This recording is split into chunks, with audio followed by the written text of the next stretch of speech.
तो यहाँ पे आप देख सकते हैं कि मेरे पास एक टेबल पंखा है जो इसके अंदर से आवाज़ आ रही है। तो आज मैं आपको बताने वाला हूँ कि आप इसको कैसे सही कर सकते हैं। तो इसको सही करने के लिए सबसे पहले यहाँ पे आपको इसका जो आगे वाली आपको जाली दिखाई दे रही है इसको खोलना है। यहाँ पे आपके पास स्क्रू हो तो स्क्रू से खोलना है, या फिर आपके पास यहाँ पे डायरेक्ट इसके जो खोलने का हो तो आप इसको डायरेक्ट खोल सकते हैं। और इसके बाद सबसे पहले यहाँ पे आपको जो चेक करना है कि इसका जो पंखा है, जो कि इसका हवा देने वाला पंख है, वो लूज तो नहीं। तो यहाँ पे यदि लूज है तो यहाँ पे आपको उसको टाइट कर लेना है, जिससे कि ये जो आवाज़ है वो बंद हो जाती है।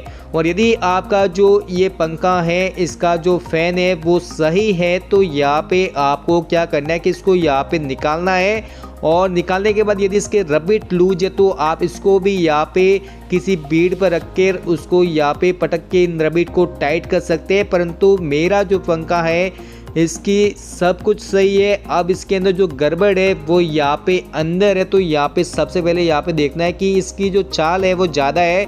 इसका मतलब ये कि इसकी जो चाप्ट है वो पीछे टच हो रही है, जिससे कि उसकी जो आवाज़ है वो आ रही है। तो सबसे पहले हमें इसको खोलना है।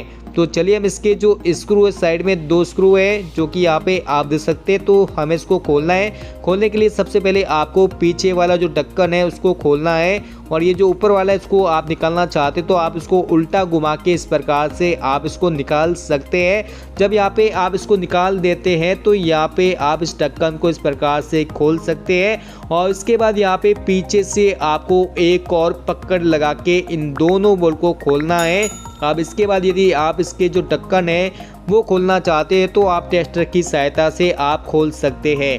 आप खोलने के बाद यहाँ पे इसका जो आर्मेचर है उसको यहाँ पे आराम से निकालना है। और यहाँ पे आप देख सकते हैं कि इसके जो पीछे जो वाइसर है वो कम है। मैं दूसरे वाइसर ला के इसके ऊपर लगा लेता हूँ ताकि पीछे इसकी जो शाफ्ट है वो टच नहीं हो। और यहाँ पे आपको लगता है कि ये सब कुछ सही है तो यहाँ पे आपको जो बूस है और जो शाफ्ट है इसको भी आपको चेक करना है। यदि ये ख़राब है तो आप इसको भी चेंज कर सकते हैं, जिसका वीडियो मैंने बनाया हुआ है, जिससे कि आप उस वीडियो को देखकर आप इसके बूस और शाफ्ट चेंज कर सकते हैं।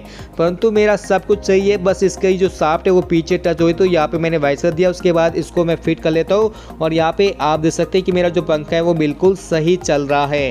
तो यदि दोस्तों आपको ये वीडियो पसंद आए तो प्लीज़ इस वीडियो को लाइक करें, शेयर करें, और इस प्रकार के और भी वीडियो देखना चाहते हैं तो प्लीज़ आप हमारे यूट्यूब चैनल को सब्सक्राइब भी जरूर करें। Thank you.